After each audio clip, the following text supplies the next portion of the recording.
Halo teman-teman, selamat datang di channel Putri Novel Audio. Jangan lupa subscribe ya. Terima kasih. Episode 6. Bukannya itu yang kau mau, ucap Aldan tersenyum sambil menatap Yuki. Iya juga, sih, sepertinya itu adalah ide yang sangat bagus untuk mendapatkan kakak. Tapi, ucap Yuki memanyunkan bibirnya pelan. Tapi kenapa? Tanya Aldan. Kata mama jika hanya satu yang mencintai maka, sebuah hubungan tidak akan bisa bertahan lama. Jadi, jika aku ingin mendapatkan kakak, maka aku harus mendapatkan hati kakak terlebih dulu. Agar, jika nanti kita menikah, kita bisa saling mencintai dan membuat keluarga kira akan semakin harmonis, ucap Yuki dengan bijaksana. Mendengar ucapan Yuki yang sangat bijaksana, Aldan hanya bisa tersenyum kecil. Dia melipat kedua tangannya di atas meja sambil menatap lekat kecantikan Yuki. Melihat tatapan Aldan, Yuki langsung mengerutkan keningnya bingung. Jika aku tidak bisa membalas cintamu dan memilih untuk hidup bersama wanita lain, tanya Aldan dengan serius. Jika kakak belum mengucapkan ijab kabul di depan penghulu dan mengucapkan janji suci pernikahan, maka aku tidak akan berhenti untuk mendapatkan cinta kakak. Jika kakak mencintai wanita lain dan bisa hidup bahagia dengannya, maka aku akan melepaskan kakak dengan ikhlas. Karena bagiku tidak ada yang lebih penting selain kebahagiaan kakak. Tapi jika kakak akan menikah dengan wanita yang tidak tepat, dan hanya akan membuat hidup kakak menderita, maka aku tidak akan tinggal diam, apalagi jika wanitanya macam si nenek lampir glasier, oceh Yuki panjang lebar. Glasier? Tanya Aldan mengerutkan keningnya bingung. Hei, Gracia, jelas Yuki terkekeh kecil. Kau ini, ucap Aldan mencubit gemas hidung mancung Yuki. Au, kakak, nanti hidung Yuki yang mancung ini lecet, ucap Yuki memegang hidungnya yang memerah karena ulah Aldan. Hei, maaf. Soalnya kau sangat menggemaskan, ucap Aldan terkekeh kecil lalu kembali menatap dokumen yang ada di depannya. Jika aku menggemaskan nikahin aku dong, ucap Yuki tersenyum sambil mengedipkan satu matanya untuk menggoda Aldan. Mendengar ucapan Yuki, Aldan hanya bisa menahan tawanya sambil mengelengkan kepalanya kecil. Andai saja dia belum menjadi tunangan orang lain, sudah dipastikan dia pasti akan mengungkapkan perasaannya kepada Yuki. Tidak usah berpikir yang macam-macam dulu. Lebih baik kau fokus dengan kuliahmu dulu, ucap Aldan tersenyum. Jika aku belajar dengan rajin, dan menjadi lulusan terbaik, apa kakak mau membalas perasaanku dan menjadikanku menjadi wanita satu-satunya di hati kakak? Tanya Yuki menatap Aldan dengan penuh harapan. Mendengar permintaan Yuki, Aldan hanya bisa terdiam membisu. Jujur dia sangat ingin menjadikan Yuki menjadi wanita satu-satunya dalam kehidupannya. Akan tetapi, dia juga tidak bisa menyakiti perasaan kedua orang tuanya. Kita bicarakan itu lain waktu saja ya. Lebih baik kita fokus ke pekerjaan kita saja dulu, ucap Aldan mengalihkan pembicaraan. Sania sedang fokus memeriksa tumpukan dokumen yang ada di depannya. Hari pertama bekerja di kantor Raffi sungguh sangat melelahkan. Tubuhnya terasa sangat letih, ingin sekali dia menghempaskan tubuhnya di ranjang dan tidur sepuasnya. Namun, sangat disayangkan pekerjaannya masih begitu banyak, jadi dia harus menyelesaikannya terlebih dulu baru boleh pulang. Kak Bisma ada dendam kesumat apaan sih kepadaku? Sehingga dia begitu tega memberikan pekerjaan yang begitu banyak kepadaku si gadis malang ini, gumam Sania memelas. Jangankan mengerjakan tumpukan dokumen itu, melihatnya saja kepala Sania seperti ingin meledak. Namun, dia tidak boleh menyerah, dia harus menyelesaikan semua pekerjaannya dengan baik, agar Bisma merasa kagum kepadanya. Dia harus memperlihatkan jika dia bisa menyelesaikan semua pekerjaannya. Namun, di saat dia sedang sibuk memeriksa satu persatu dokumen yang ada di depannya, tiba-tiba Rifki malah berjalan mendekatinya. Dia melihat Sania yang begitu kekelahan dengan pekerjaannya yang begitu banyak. Karena tidak tega melihat wanita secantik Sania bekerja sangat keras, Rifki berniat ingin membantunya. Lagi pula jam sudah menunjuk ke jam pulang kantor. Jadi dia tidak mungkin bisa membiarkan Sania bekerja lembur seorang diri di kantor ini. "Hai, Sa, apa pekerjaanmu belum selesai?" tanya Rifki menatap Sania yang masih fokus dengan dokumen yang ada di depannya. "Belum, Ki, lihat pekerjaanku masih sangat banyak. Bahkan aku tidak tahu akan pulang jam berapa nantinya," ucap Sania membuang napasnya kesal. "Apa kau harus menyelesaikan semua dokumen ini hari ini?" tanya Rifki menatap tumpukan yang ada di depan Sania. "Iya, besok pagi semua dokumen ini harus sampai ke tangan Paman Raffi. Jadi aku harus menyelesaikannya sekarang," ucap Sania. "Jadi pemilik perusahaan ini adalah pamanmu?" tanya Rifki. "Iya, Paman Raffi dan Papa sudah bersahabat sejak kecil. Bahkan mereka sudah seperti saudara," jelas Sania. "Papamu kan pemilik perusahaan terbesar di kota ini, kenapa kau tidak magang di kantor papamu saja? Aldan juga, papanya adalah asisten pribadi Tuan Ryan. Tapi kenapa kalian malah magang di sini?" tanya Rifki bingung. Walaupun sebenarnya dia juga salah satu putra pengusaha ternama di kota ini. Akan tetapi dia malah ingin mendapatkan pengetahuan yang lebih luas dengan magang di kantor Raffi. Baginya jika magang di kantor papanya tidak akan ada asik-asiknya. Lagi pula dia adalah seorang pria, jadi dia tidak boleh ketergantungan oleh kekayaan orang tuanya. "Kau juga kenapa memilih magang di sini? Bukankah kau juga bisa magang di kantor papamu?" tanya Sania malah kembali bertanya. "Kau ini, bukannya menjawab malah kembali bertanya," ucap Rifki terkekeh kecil sambil mengacak-acak rambut Sania. Sania hanya tersenyum kecil lalu merapikan rambutnya yang telah berantakan karena ulah Rifki. Karena terlalu asik bercerita, mereka sampai tidak sadar ada sepasang mata yang sedang memperhatikan mereka dengan penuh amarah. Siapa lagi kalau bukan Bisma? Awalnya dia ingin membantu Sania untuk mengerjakan tugasnya. Akan tetapi, dia malah langsung mendapatkan pemandangan yang sangat membakar hatinya. Apa kalian sudah selesai?" tanya Bisma datar sambil menatap tajam Sania dan Rifki secara bergantian. "Maaf, Pak, saya hanya ingin menemani dia. Lagi pula semua karyawan sudah pulang. Jadi tidak mungkin saya meninggalkannya di kantor ini sendirian," jelas Rifki sambil menunduk tidak berani menatap wajah Bisma yang memerah.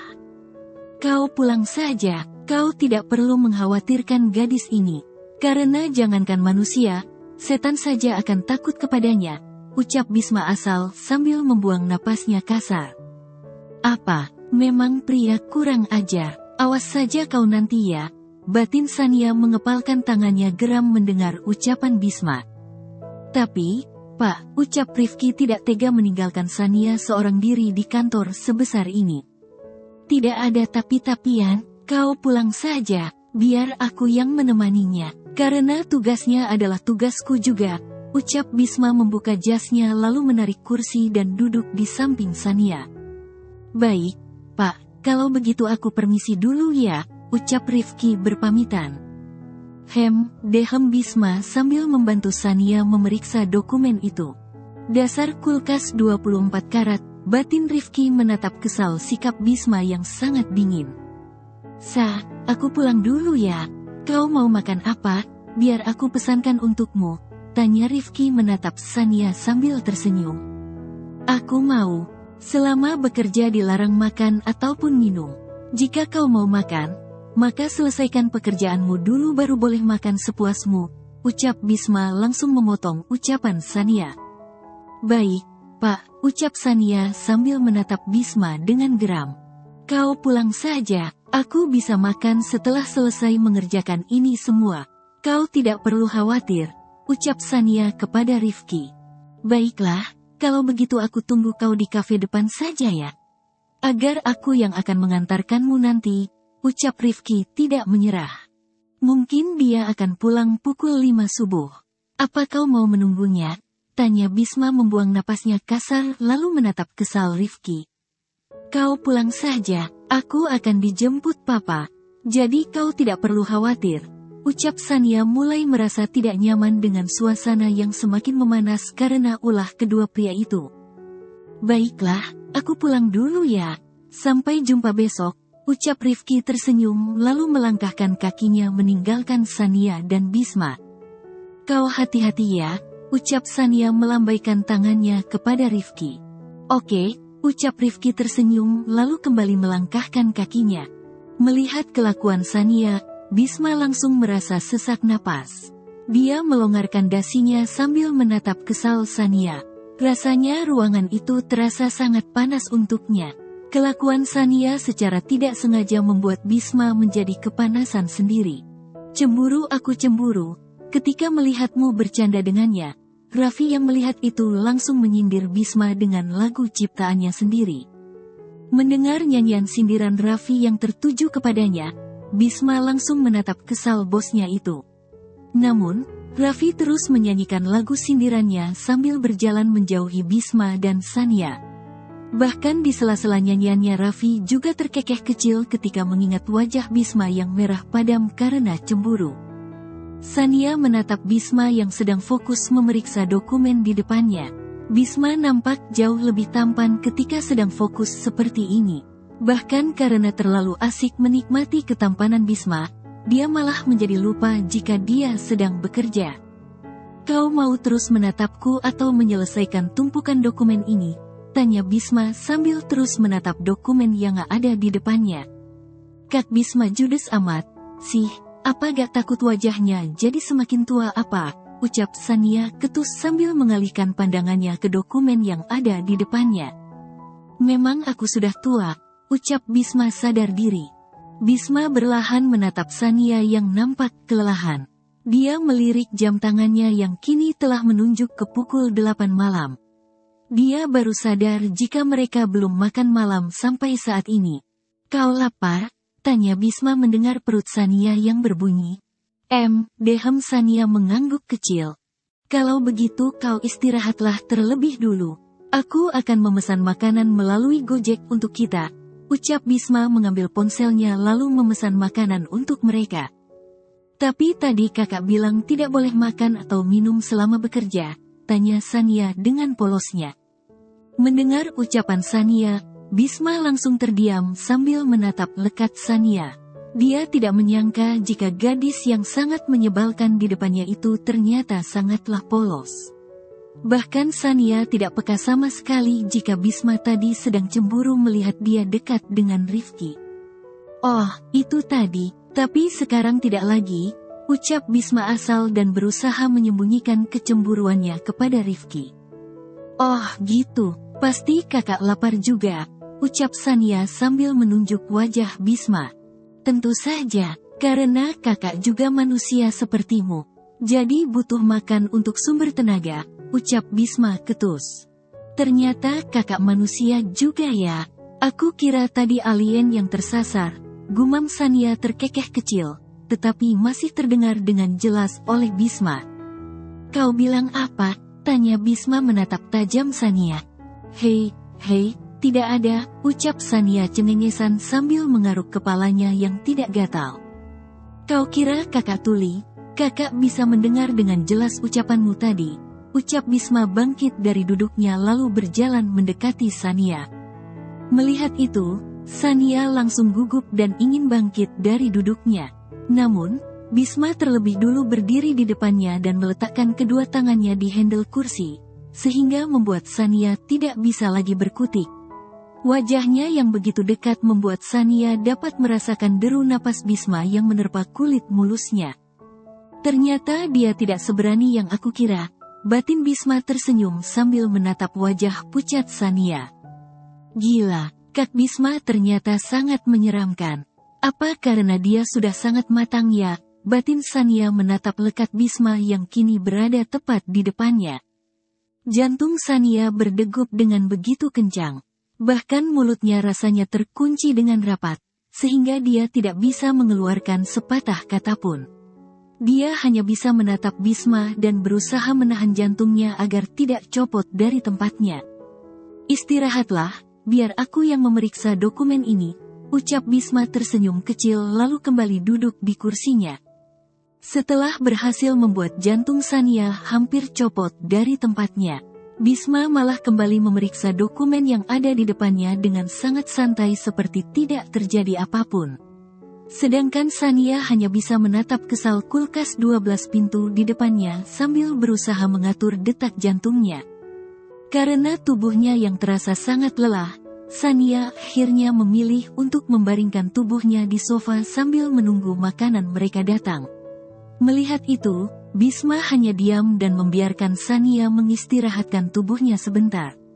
Lagi pula dokumen yang harus dia periksa tidak banyak lagi, jadi dia bisa mengerjakannya seorang diri. Setelah beberapa menit membaringkan tubuhnya, akhirnya makanan mereka datang juga.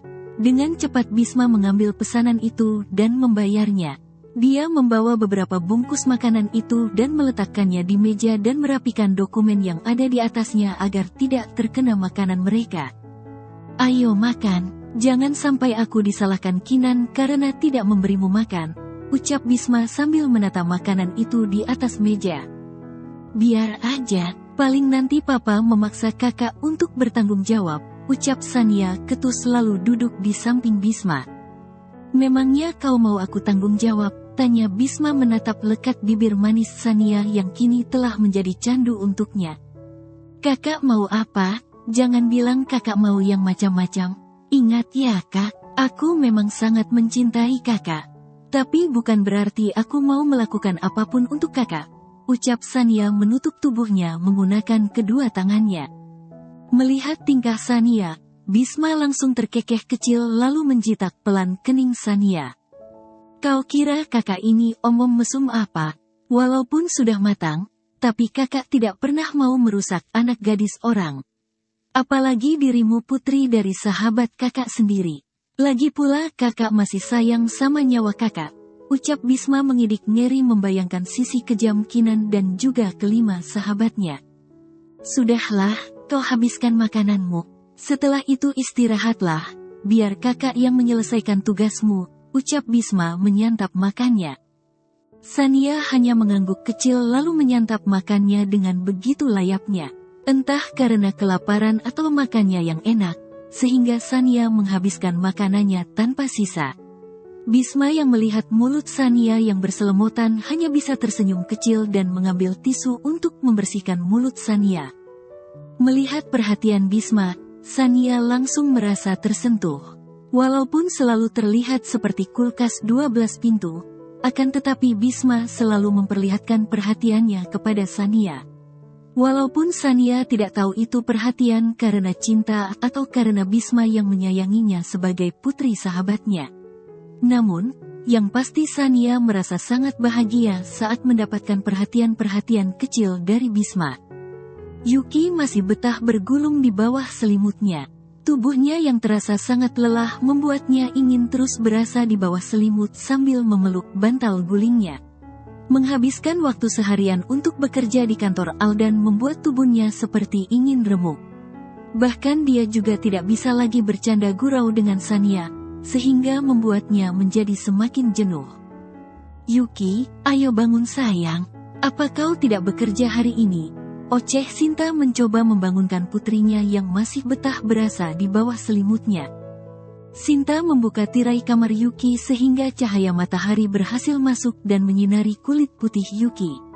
Sinta mencoba menarik selimut Yuki sehingga matahari langsung menyinari wajah cantik Yuki. "Mama, aku masih mengantuk. Tunggu 5 menit lagi ya," gumam Yuki sambil menarik selimutnya kembali. "Sayang, kau tidak boleh seperti itu. Lihat sekarang sudah pukul 7 pagi, oceh Sinta sambil menarik kembali selimut Yuki. "Jam 7, kenapa mama tidak bilang dari tadi?" tanya Yuki langsung melompat dari tempat tidurnya lalu berlari menuju kamar mandi. "Sudah mama tebak, kau pasti menyalahkan mama.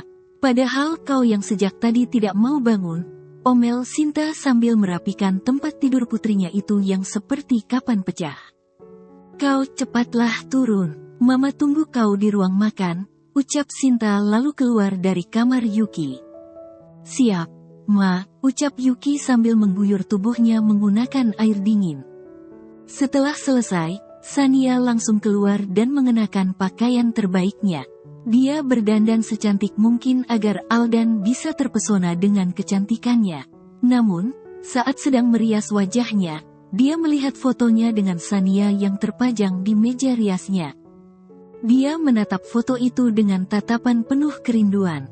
1 hari tidak bertemu dengan Sania membuat hidupnya terasa hampa. Bahkan baru semalam dia tidak bertemu dengan Sania. Akan tetapi dia sudah sangat merindukan sahabatnya itu. Ternyata berpisah dengan Sania sama saja seperti berpisah dengan ponsel kesayanganku. Gumam Yuki membuang napasnya kesal karena sudah sangat merindukan sahabatnya itu. Tidak mau membuat kedua orang tuanya lama menunggu, Yuki memilih untuk turun secepatnya. Mungkin dia akan menggunakan hari liburnya nanti untuk bermain dengan Sania dan melepaskan semua kerinduannya. Sesampainya di ruang makan, dia sudah melihat kedua orang tuanya sedang sarapan bersama. "Mama, Papa, kalian melupakanku," ucap Yuki memanyunkan bibirnya kesal melihat Sinta dan Wildan sudah sarapan terlebih dulu. "Sudahlah, cepat kau habiskan sarapanmu. Kau tidak boleh membuat nama baik Papa hancur karena sudah datang terlambat. Padahal kau baru 2 hari bekerja di perusahaan Wijaya," ucap Wildan menasehati putrinya itu. "Iya, Pa, aku tidak mungkin membuat nama Papa buruk di mata calon besan Papa sendiri," ucap Yuki dengan penuh percaya diri. Melihat kelakuan putrinya itu, Wildan hanya bisa mengelengkan kepalanya pelan. Tidak mau terlambat masuk kantor, Yuki memilih untuk melahap makanannya dengan begitu layapnya dan menghabiskannya tanpa sisa. Setelah selesai sarapan, Yuki langsung berpamitan kepada kedua orang tuanya dan pergi ke kantor menggunakan mobil kesayangannya. "Hai, Yuki," ucap Delia langsung menyambut kedatangan Yuki ketika turun dari mobilnya. "Hai, kau baru datang juga?" tanya Yuki menatap Delia yang berdiri di depannya. "Tidak, aku sudah datang sejak tadi." "Kau sih datangnya terlambat. Padahal tadi ada berita heboh," ucap Delia penuh dengan semangat. "Berita heboh apa?" tanya Yuki mengerutkan keningnya bingung. "Tadi tunangan Pak Aldan datang ke kantor. Dia mengumumkan jika tidak boleh satupun dari kita yang mendekati Pak Aldan. Karena Pak Aldan hanya milikinya. Bahkan dia sekarang berada di ruangan Pak Aldan bagaikan satpam 24 jam, ucap Delia dengan mulut nyinyirnya. Apa wanita itu sudah gila?" ucap Yuki terkekeh kecil mendengar tingkah aneh Gracia. "Aku rasa begitu, sepertinya dia cemburu kepadamu," ucap Delia menatap Yuki. "Ketika dia merasa takut, aku malah semakin berniat untuk mengajaknya berperang," ucap Yuki terkekeh kecil lalu kembali melangkahkan kakinya. "Apa, kau sudah gila? Wanita itu tunangan Pak Aldan," ucap Delia penuh rasa tidak percaya lalu berlari kecil untuk mengejar Yuki. "Aku tidak peduli, selagi Kak Aldan belum tanda tangan di buku nikah, aku rasa masih ada kesempatan untukku. Lagi pula setelah bekerja di sini aku semakin tertarik kepada bos tampan kita itu," ucap Yuki penuh semangat. Mendengar ucapan Yuki, Delia hanya bisa mengelengkan kepalanya pelan. Memang dia tidak tahu jika Yuki sudah menyukai Aldan sejak kecil. Namun, melihat dari cara bicara Yuki dia bisa menebak jika Yuki sangat mencintai Aldan. Apalagi mendengar jika Yuki ingin merebut Aldan dari tunangannya. "Kau memang gila," ucap Delia menatap Yuki tidak percaya. "Aku memang gila karena ketampanan Tuan Aldan," ucap Yuki terkekeh kecil lalu berjalan memasuki kantor Aldan bersama Delia. Entah mengapa ketika melihat usaha Gracia yang ingin menjauhkannya dari Aldan, membuat Yuki semakin merasa tertantang. Dia malah semakin ingin bermain-main dengan Gracia dan menunjukkan jika hanya dia yang pantas berada di samping Aldan. "Pertempuran akan semakin memanas. Rasanya aku akan semakin betah bekerja di sini," gumam Yuki tersenyum sinis sambil berjalan menuju ruangan Aldan. "Kau sudah gila, lebih baik kau pulang saja sekarang," ucap Aldan menatap Gracia dengan tatapan penuh rasa tidak percaya. Dia tidak menyangka jika Gracia telah melakukan hal gila pagi ini. Bagaimana tidak?